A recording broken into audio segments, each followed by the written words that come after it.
కూటమి ప్రభుత్వం ఏర్పడినప్పటి నుంచి ప్రజలందరినీ తమ కుటుంబ సభ్యులుగా భావిస్తూ ప్రతి ఒక్కరి ఆరోగ్య సంరక్షణ దిశగా ఈ రాష్ట్ర గౌరవ ముఖ్యమంత్రి చంద్రబాబు నాయుడు గారు, ఉప ముఖ్యమంత్రి పవన్ కళ్యాణ్ గారు చేస్తున్న ప్రయత్నాలు చాలా వరకు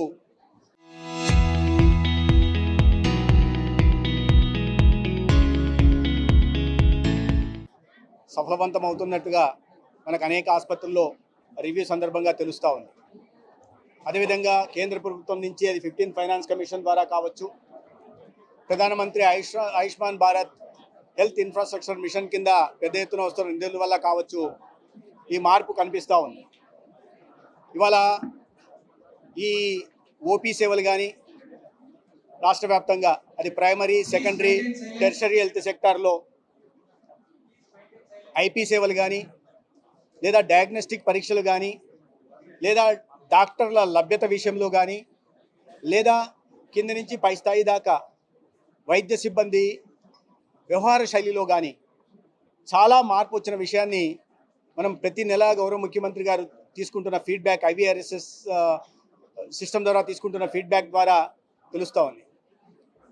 ప్రభుత్వం వచ్చిన కొత్తల్లో తీసుకుంటున్న ఫీడ్బ్యాక్లో ఈ సాటిస్ఫాక్టరీ లెవెల్స్ 60 నుంచి 62% ఉంటే గత 20 నెలల్లో అది కాస్త 75% దాకా పెరిగిన విషయం కూడా మనకు తెలుసు. ఎందుకంటే ఇది ప్రజల నుంచి చాలా పారదర్శకంగా తీసుకుంటున్న ఫీడ్బ్యాక్. అదే సమయంలో అవినీతి కూడా దాదాపు 38% నుంచి 23-24% వచ్చింది. అయితే ఇది ఏదో చాలా పెద్ద అచీవ్మెంట్గా నేను భావించడం లేదు. చాలా మార్పు తీసుకురావడం జరిగింది. దాదాపు 20% సంతృప్తికరమైన మార్పును తీసుకురాగలిగాం. ఇంకా చేయవలసింది చాలా ఉంది. ఈ మార్పుకు ప్రధాన కారణం ముఖ్యమంత్రి గారు నిరంతరం పర్యవేక్షణ కావచ్చు, సమీక్ష కావచ్చు, లేదా అధికార యంత్రాంగాన్ని అప్రమత్తం చేసే విషయంలో కావచ్చు. ఇవన్నీ కాకుండా మా వైద్య వ్యవస్థలో కింది స్థాయి నుంచి కమ్యూనిటీ హెల్త్ సెంటర్ దగ్గర నుంచి, ఆశాల నుంచి, ఏఎన్ఎం నుంచి, కమ్యూనిటీ హెల్త్ సెంటర్ నుంచి, నర్సుల దగ్గర నుంచి, పారామెడిక్స్ దగ్గర నుంచి, టీచింగ్ స్టాఫ్ దాకా, డాక్టర్ల దాకా, మెడికల్ ఆఫీసర్ల దగ్గర నుంచి, సిఎస్ దాకా అందరూ ఈ మార్పులకు అనుగుణంగా తమను మార్చుకొని ప్రజలకి ఒక నాణ్యమైన వైద్య సేవలను అందించే దిశగా మార్చుకున్న కారణంగా ఇవాళ ఈ మార్పు కనిపిస్తూ ఉంది. దీనికి నిజంగా నేను వైద్య వ్యవస్థలో పనిచేస్తున్న ప్రతి సిబ్బందికి ఈ సందర్భంగా ప్రత్యేకంగా అభినందనలు, ధన్యవాదాలు తెలియజేస్తున్నా. కానీ మనం సగం దారి మాత్రమే దాటాం. దీన్ని 95% తీసుకెళ్లాల్సిన అవసరం. ప్రజలు మనమందరం ప్రభుత్వ వ్యవస్థలో పనిచేస్తున్న వాళ్ళం, ప్రజా సేవకులుగా, అది రాజకీయ క్షేత్రంలో కానీ లేకుంటే అధికార యంత్రాంగంలో పనిచేస్తున్న వాళ్ళు, మనమందరం ప్రజా సేవకులు మన విషయాన్ని ప్రతి ఒక్కరు గుర్తుపెట్టుకోవాల్సిన అవసరం. ప్రజలకు ఒక పటిష్టమైన ఆరోగ్య వ్యవస్థను ఏర్పాటు చేయడానికి మనం ఉన్నామన్న విషయాన్ని గుర్తు చేసుకొని మన సేవ పట్ల, మన బాధ్యత పట్ల మనల్ని మనం పునరంకితం చేసుకుని మరింత బాధ్యతాయుతంగా వెలగాల్సిన అవసరం ఉందని కూడా ఈ సందర్భంగా నేను తెలియజేస్తున్నాను. ప్రధానంగా టెర్షరీ హెల్త్ కేర్లో ఇవాళ అనేక రకాలైన మౌలిక సదుపాయాల ఇబ్బందులు ఉంటే వాటిని సరిచేసే ప్రయత్నం చేస్తున్నాం.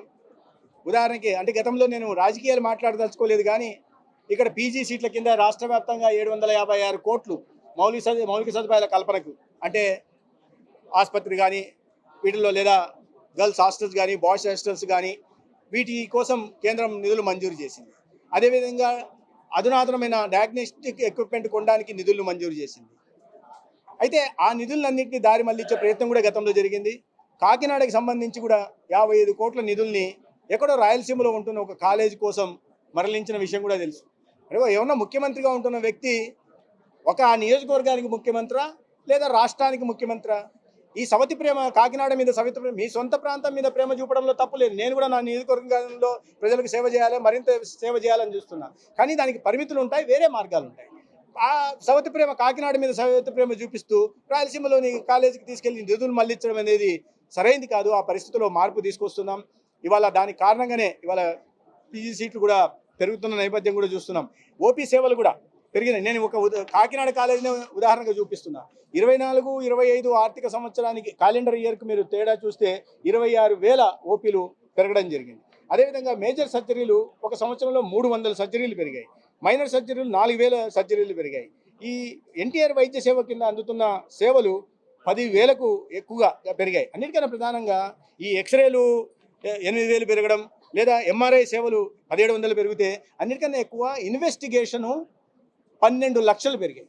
8,67,000 నుంచి 20,68,000 అంటే 12 లక్షలు దాదాపుగా ఒక సంవత్సరంలో క్యాలెండర్ ఇయర్లో పెరిగాయంటే, దాన్ని బట్టి ఆసుపత్రుల్లో, ప్రభుత్వ ఆసుపత్రుల్లో అందుతున్న సేవలు, వైద్య సిబ్బంది పనిచేస్తున్న తీరు, డాక్టర్ల లభ్యత మనకు అందుబాటులోకి వస్తుంది. ఎందుకంటే నేనేమో చెప్తున్న కాకి లెక్కలు కాదు.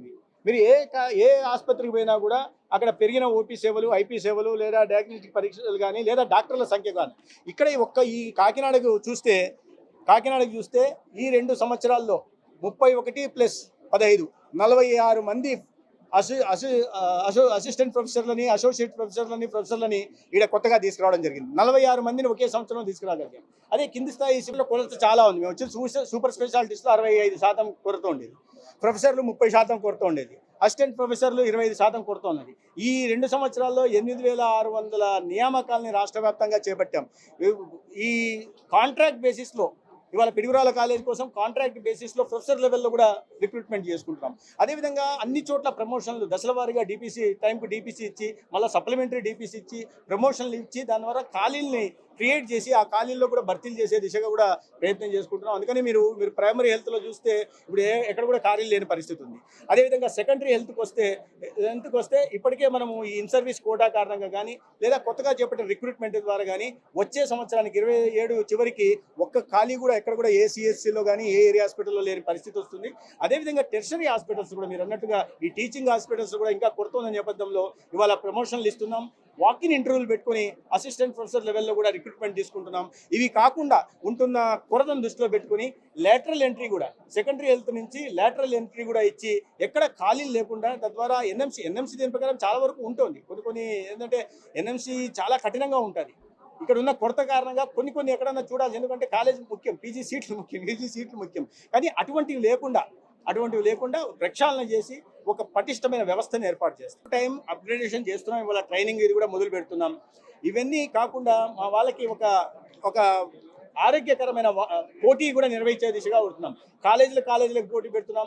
మంచి పర్ఫార్మెన్స్ చూపిస్తున్న డాక్టర్లను గుర్తించే దిశగా చూస్తున్నాం. దాంట్లో భాగంగానే నేను ఒక 30 పాయింట్ యాక్షన్ ప్లాన్ తీసుకుని, మనకి ఎన్ఐఆర్ఎఫ్ ర్యాంకింగ్ లేని కాలేజ్, టీచింగ్ హాస్పిటల్ ఒక్కటి కూడా లేదు.